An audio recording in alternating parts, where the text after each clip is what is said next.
At ayun na nga guys, nandito na tayo sa Kalumpang, Tayaba City para sa last stud session ng ating White German Shepherd ni Sir Nel. Okay, so dito sa Southgate Subdivision. Ayan, so eto siya. Ito yung magiging stud natin.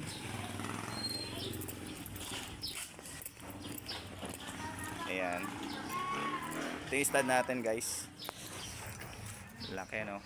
So yung white German Shepherd ay female. Ayan.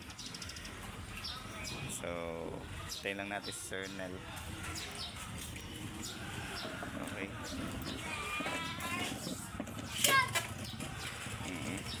Ayan yung white German Shepherd.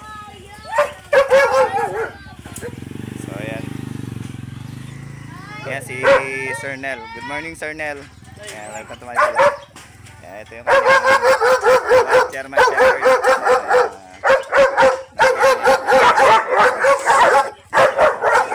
Babalik kami guys. Ready lang natin. Artificial insemination po ang gagawin natin dito.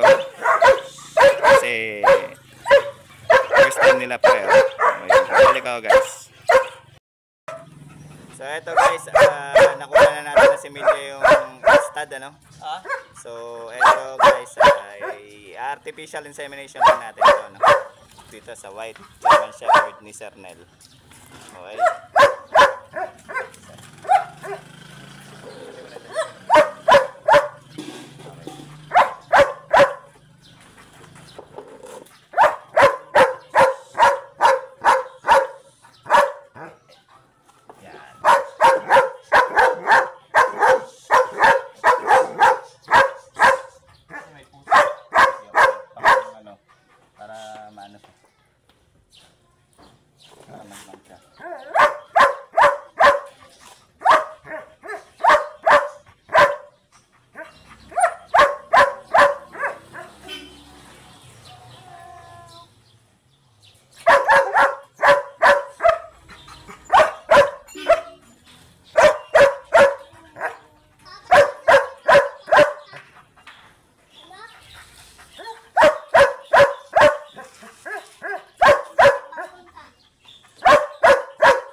At ayun na nga guys, natapos na tayo sa last stud session, ano, artificial insemination po ang ginawa natin dito sa German Shepherd ni Sir Nel. And ayan, meron tayong konting interview lang kay Sir Nel about sa kanyang German Shepherd,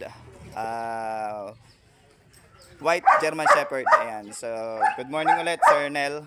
Good morning. Sir, tanong lang, bakit German Shepherd ang napili niyong alagaan? Based sa attitude niya, behavior, hindi siya aggressive, more on protective siya. So, ibig sabihin, hindi siya klaseng aso na matatakot ka kung makalabas sa bahay ninyo dahil ang behavior lang talaga niya is kung walang threat sa family niya, hindi siya mag-aggressive. So, protective siya sa family. Yun lang ang assurance ko, kaya second family na to na German Shepherd, kasi yung first batch ko mga 9 years sa akin, kaya ang kasunod pa rin German pa rin ang breed na gamit ko. And paano naman ninyo na-discover itong white German Shepherd na hawak nyo ngayon? Nagsisearch ako regarding sa color ng German Shepherd. So nakakita ako ng yun, mga rare white, tapos yung pure black. Kaya nag-decide ako na magkukuha ng female na white para makakuha ako ng different colors kung sakali sa black and tan, kung anong kulay ang lalabas ng puppy niya. Kasi yung iba, 'di ba, sa mga hindi pa nakakaalam, meron po tayong German Shepherd na white talaga. And ito yung pagpapatunay na meron tayong white German Shepherd from Sir Nel. Ayan. So female siya, and ayan, kakatapos lang ng stud. So ito, kung hindi ka marunong tumingin ng aso, mapapagkamala mo talaga siya na spin or asong Pinoy, pero yan po ay German Shepherd dog. Di ba, sir? And Yes. ano naman ang kagandahan ng may German Shepherd na puti, sir? Ang kagandahan lang niya is rare siya. Sa color, rare siya. Ma-identify mo agad yung GSD mo kung sakali na may katabi ka na German Shepherd din ang breed. So, but it becomes a behavior, halos same lang. Sa color na black and tan or any color, same lang ang attitude niya. Protective siya sa amo. Kung nandyan yung amo, pag ilabas mo siya, hindi siya aggressive. Mag-aggressive lang siya kung walang amo. Yun lang. Kung sakali, sir, na mag-take siya, anong balak nyo sa mga puppies niya? Kung mag-positive ang pregnancy nitong GSD ko, siguro magtira lang ako ng isa, and the rest i-dispose ko siya for sinong gusto mag-alaga ng GSD puppy. Message mo lang si Och kasi may contact siya sa akin. Ayun. Complete papers po ito. Yung female may papers to. Working line, tapos yung black and tan ko na female na working line. So Pang stud. yes. So assurance ako ang ugali niya kahit baby pa siya. At the age of maximum 8 months, matured na siya. Hindi ka mamblema na pala yung masyadong malikot. Hindi, behave to siya. Maganda ang line ng niya, ancestor niya, kasi kahit basic, wala ka na ituturo sa kanya. May common sense siya na alam niya na hindi siya malayo sa'yo, hindi siya natakbo ng malayo, babalik siya agad sa bahay. So, yun lang. Okay. And ayan, maraming salamat, Sir Nel, sa pagtitiwala mo sa akin bilang shooter ng iyong mga GST at ang White German Shepherd mo. Ayan, so again, abang-abang lang tayo, guys, ha. At i-update ko kayo, guys, sa magiging result ng female White German Shepherd niya. Okay, thank you so much, Sir Thank you po, Nel, sa tiwala. Wala ka ba siya shoutout? Shoutout ako sa mga taga Quezon dito sa Lucena, sa Tayabas, yung mga kakilala ko, sila Sir Dek, Jason, at yung iba pa na nakakalimutan ko na yung mga pangalan.